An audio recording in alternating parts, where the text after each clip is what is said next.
ሁለት ሴቶች ምን አደረጉ? በአንድ ቤት ሲኖሩ ሁለቱም ልጅ ወለዱ አይደለ? ሲኖሩ አንዲቱ ሰነፊቱ ከልጇ ላይ ተኛችበት ሌሊት። ያ ልጅ ሞተ። ቀስ ብላ የራሷን የሞተውን ልጅ ወስዳ ለጓደኛዋ አስታቅፋ የባልንጀራዋን ደህናውን ልጅ ይዛ ተኛች። ከዛ በኋላ ሌሊት ስትነሳ ያ ልጅ ሞቷል። አይ ይሄ ልጅ የኔ ነው አለ።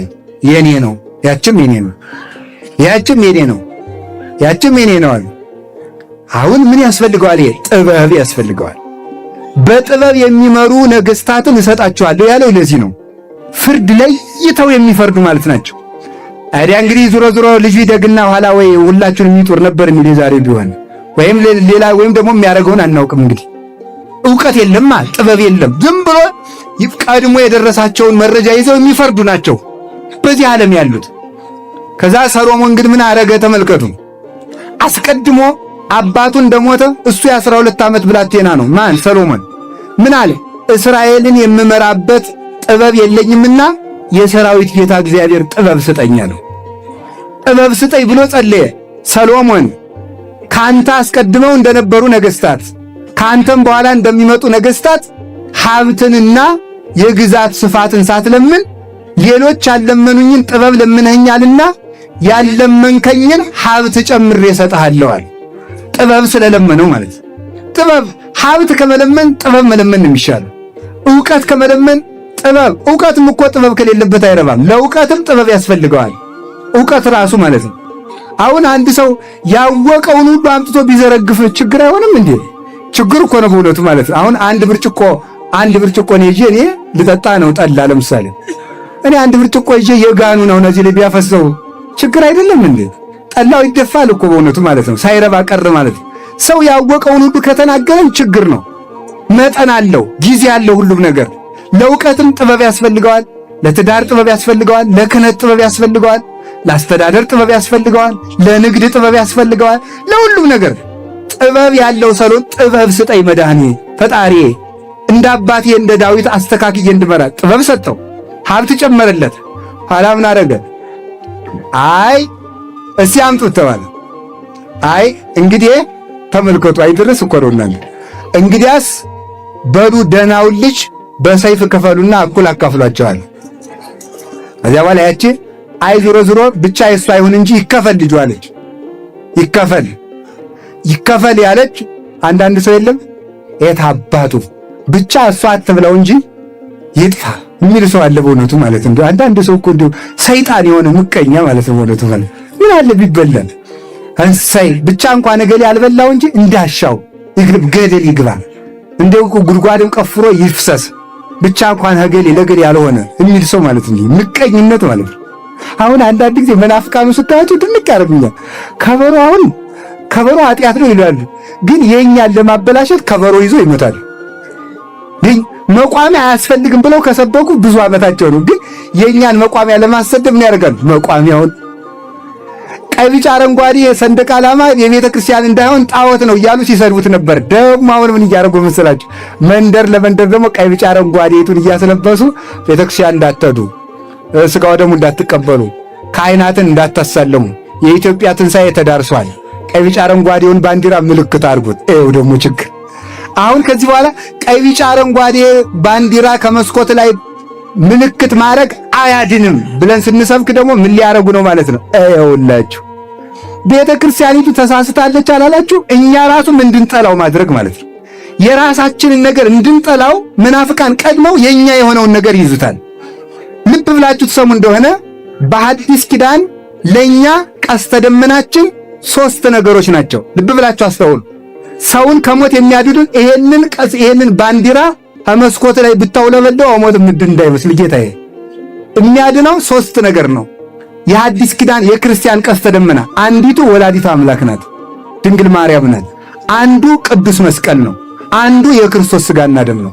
እነዚህ 3ቱ ናቸው ቀስተ ደመና የሚባሉ ማለት ነው። እነዚህን የያዘ ሰው ቀስተ ደመና አለ።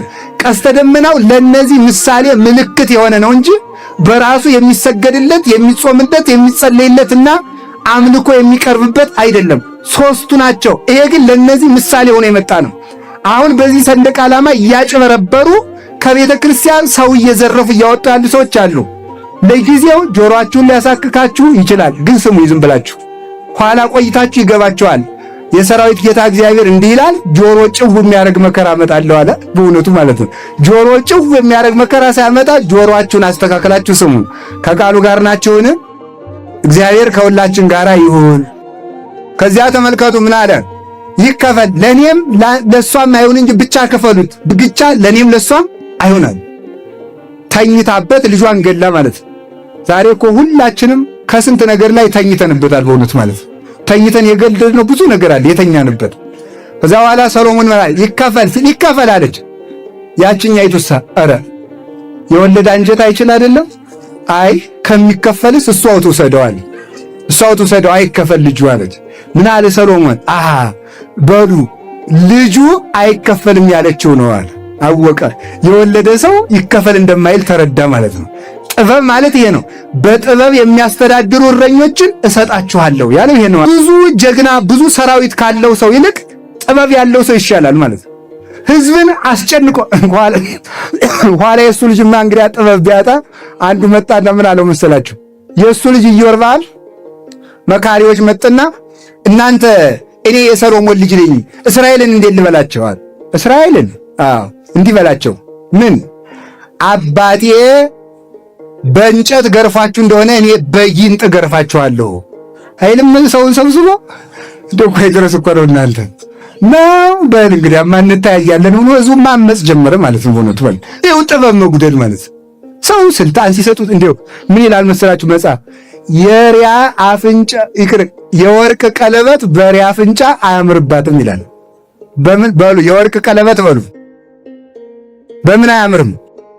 ይኸው እኛ እኮ ብዙ የማያምርብን ነገር አለ። ማምላክ ሪያ ሆነን ማለት ምክንያቱም ሪያ ቀለበት ሲያረጉላት እንደምታደርገው ጭቃ ወዳ መግባት ይላል። የወርቅ ቀለበት የተባለ ሃይማኖት፣ ቅድስና፣ ሹመት እንደዚህ ያለው ሁሉ ነው። በሪያ አፍንጫ ማለት ለጅል ሰው ቢሾሙት መስረቅ፣ ሀብት ቢሰጡት ማጭበርበር፣ ምን ቢሉት እንዲያው ምንም የትም ቦታ የማያምርበት ይሆናል ማለት ነው። ማማሩን እግዚአብሔር ይው ክብረ ወሞገሰ እግዚአብሔር እያስተጸልሶሙ እንበረከቱ ለለ ያሐውሩ በየዋሃት እግዚአብሔር ክብርና ሞገስን ይሰጣል ይላል ቅዱስ ዳዊት። እግዚአብሔር ያከብራል። እግዚአብሔር አብ ወልድ መንፈስ ቅዱስ ያከብሩ፣ አብ ወልድ መንፈስ ቅዱስ ያሞግሱ አይደለም የሚለው? እግዚአብሔር ክብርን ይሰጣል። አብ ወልድ መንፈስ ቅዱስ ክብርን ሞገስን ይሰጣሉ። ይህን ይሰጣል እንጂ ሪያ ለሆነ ሰው ግን አይዋብበትም፣ ይጠፋበታል።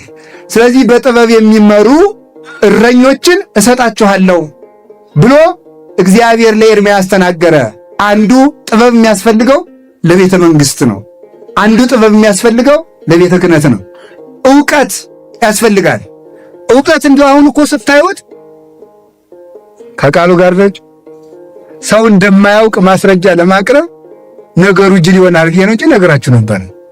ሰው እንደማያውቀው እኮ ለምሳሌ ከላይ እስከታይ ማለት ነው ከታች ከሀገሪቱ ከፍተኛ ባለስልጣናት እስከመጨረሻው ወይ ጠቅላይ ሚኒስትሩ ወይ አንድ ትልቅ ባለስልጣን የተናገሯት ንግግር ነው እስከ ቀበሌ ድረስ የምትነጋገረው። አያነብም ሌላው እዚያ የተነገረችውን ዝም ብሎ መናገር ነው በየስብሰባው ማለት ነው።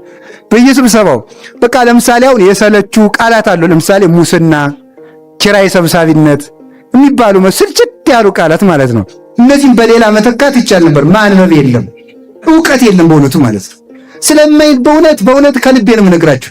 ያነበበ ሰው ሲፈርድ ያውቅበታል፣ ሲያሳምን ያውቅበታል። ለምንድን ነው በቤተ መንግስትስ ቢሆን ስብሰባው ሁሉ እየሰለቸ ያስቸገረን? ስልችቶና አይደለም እንዴ? የተደጋገሙ ቃላት አሁን እንኳንስ በቤተ ክርስቲያን በአማርኛም እኮ ክሊሼ ይባላል አይደል? በስነ ጽሁፍ ክሊሼ ይባላል። ለምሳሌ ማስታወቂያ ጉዳዩ አሁን ጉዳዩ እንዴት እንደሰለቸችን አታውቋትም? ጉዳዩ ስልችት ታርጋናለች በእውነቱ። እንዴት ጉዳዩ ሌላ ነገር ይጠፋላታል በእውነቱ ማለት ነው። ስለማናነብ ስለማንማር ማለት ያወቀ ሰው ሁላችሁ የተማረ ሰው አፉ ሰፊ ነው። አፉ ሰፊ ነው ማለት ነው። ለሁሉም ነገር መልስ አለው። ለሁሉም ነገር አስታራቂ ነው። የትም ሄዶ እሳት ያጠፋል። የትም ሄዶ አውሬ ያበርዳል፣ ያገርማል፣ ያለዝባል። የነደደውን እሳት ያጠፋል፣ ያረጋጋል፣ ችግር ይፈታል። ሁልጊዜ ማለት ነው ጥበብ ተመልከቱ። ከዚያ እንደዚያ የሆነ እንደሆነ ሀገር በሰላም ውላ ታድራለች።